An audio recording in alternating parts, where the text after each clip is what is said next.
Aviva Schwarz from the Bronx High School of Science in New York City. I worked on modeling harmful algal blooms in relation to anthropogenic nutrient input in the context of the Arabian Sea.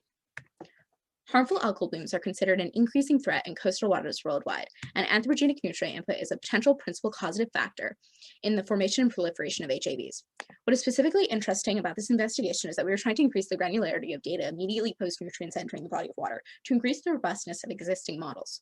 This study investigates the relationship between anthropogenic nutrient input and the mixotrophic green Noctiluca scintillans, a species that makes up most HABs in the Arabian Sea.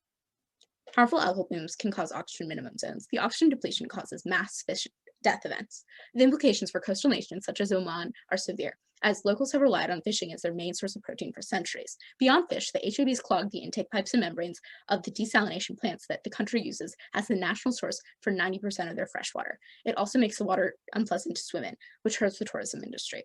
I have investigated the photosynthetic and growth characteristics of this organism when exposed to anthropogenic nutrient input.